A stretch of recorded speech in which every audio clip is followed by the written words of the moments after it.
नमस्कार, भारत होम्योपैथी के YouTube channel पर आप सभी का स्वागत है। आज के इस वीडियो में हम बात करेंगे कि वेरिकोसील में पैरों में जो दर्द हो जाता है उसके लिए आप क्या कर सकते हैं। यानी कि आज के इस वीडियो में हम जानेंगे वेरिकोसील में जो पैरों का दर्द हो जाता है उसके लिए आप क्या इलाज कर सकते हैं, क्या उपाय कर सकते हैं। तो अगर आप ऐसा करना चाहते हैं तो आपको क्या करना पड़ेगा, आपको हमेशा की तरह वीडियो को एंड तक ज़रूर देखना पड़ेगा। तो चलिए शुरुआत करते हैं सबसे पहले वेरिकोसील के साथ। वेरिकोसील की दिक्कत, टेस्टिकल को प्रभावित करने वाली दिक्कत, पुरुषों में हैंगिंग पोजीशन में वेरिकोसील की जो व्यक्ति होते हैं उनके टेस्टिकल्स लटक जाते हैं, यानी कि उनमें एक लटकन पैदा हो जाती है और उसके बाद उनको अनकंफर्ट फील होने लगता है। राइडिंग में, चलने फिरने में, गाड़ी चलाने में हर तरह से उन्हें दिक्कत का सामना करना पड़ता है।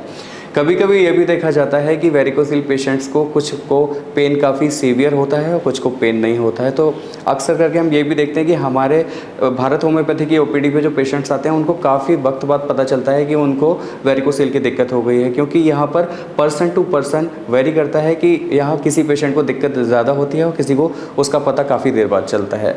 तो जो वेरिकोसील की दिक्कत होती है वो इंडाइजेशन की प्रॉब्लम से हो जाती है। सबसे बड़ी बात तो यही है कि आपका पेट खराब ही होगा, आपका पेट दुरुस्त नहीं होगा तो ये प्रॉब्लम बनना शुरू हो जाती है। क्योंकि वेरिकोसील में होता क्या है, ब्लड का जो एक सर्कुलेशन है, एक प्रवाह है, वो प्रॉपर रूप से चल रहा होता है। इसमें ऑब्स्ट्रक्शंस क्रिएट होते हैं तो क्या होता है, नसें जो होती हैं टेस्टिकल्स की वो प्रभावित होना शुरू हो जाती हैं, उसमें गुच्छे बनने शुरू हो जाते हैं, यानी कि नसें फूलना शुरू हो जाती हैं। और जब नसें फूलना शुरू हो जाती हैं तो वो धीरे धीरे क्या होता है, वो आपके नीचे पाँव तक, थाइस तक नीचे नीचे जाने लग जाती हैं। आपने कभी देखा भी होगा, अगर आप वेरिकोसील पेशेंट हैं या फिर आपका कोई मिलने वाला वेरिकोसील पेशेंट है जिसके पैरों में दर्द रहता है, तो अगर आपको वेरिकोसील की दिक्कत है और आपका जो दर्द है वो पाँव तक पहुंच गया है तो आप महसूस करेंगे, देखेंगे कि आपको वो आर्टरीज, वो नीली हरी आर्टरीज आपके पैरों तक आपको दिखाई देने लगेंगी, उभरी हुई नसें आपको दिखाई देने लगेंगी। आपको समझ जाना चाहिए अगर आपको ऐसा लग रहा है कि ये सिर्फ वेरिकोसील की वजह से ही हो रहा है, यानी कि ये वेरिकोवेन्स ही हैं जो आपके लिए नीचे दर्द का सबब बनी हुई हैं, पैरों में दर्द का सबब बनी हुई हैं।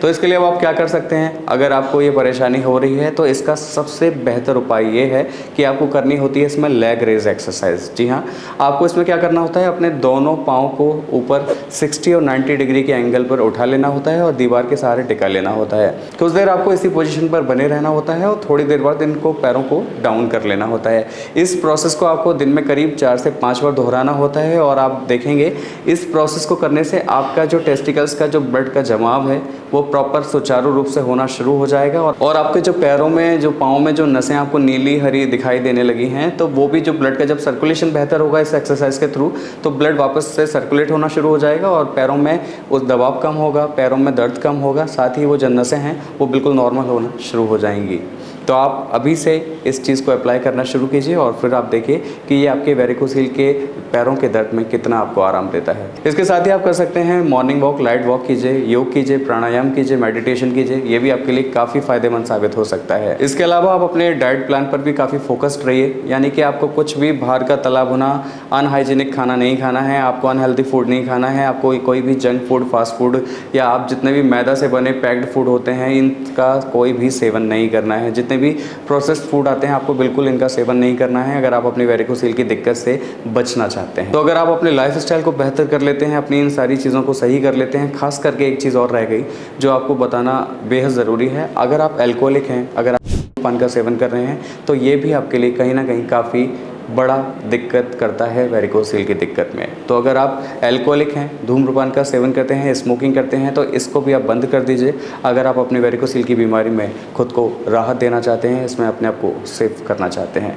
तो इतनी सारी चीज़ें जो हमने आपको बताई हैं, अगर आप इनको फॉलो करते हैं, अमल में लाते हैं तो डेफिनेटली आपके जो वेरिकोसील की दिक्कत है वो भी कम होगी, साथ ही आपके वेरिकोसील की वजह से जो आपके पाँव में दर्द है वो भी बिल्कुल ठीक होने लग जाएगा। आज की वीडियो में बस इतना ही। मुझे उम्मीद है आज की ये इन्फॉर्मेशन, आज का ये वीडियो आपको पसंद आया होगा, समझ में आया होगा। अगर आपको लग रहा है कि आपकी जो दिक्कत है वेरिकोसील की वो धीरे धीरे बढ़ती जा रही है या आपके किसी मिलने वाले को इस तरह की कोई समस्या है तो फिर आपको मेडिकल कंसल्टेशन लेने की ज़रूरत है, क्योंकि समस्या का समाधान फिर आपको उपचार से ही मिलेगा और होम्योपैथी में वेरिकोसील के लिए बेस्ट ट्रीटमेंट दिए जाते हैं। तो अभी आपको क्या करना है, हमारे भारत होम्योपैथी के डॉक्टर से संपर्क करना है, नंबर्स आपके स्क्रीन पर हैं। मुझे उम्मीद है आज की इन्फॉर्मेशन, आज का ये वीडियो आपको पसंद आया होगा। अगले वीडियो में आपसे फिर होगी मुलाकात, तब तक के लिए नमस्कार।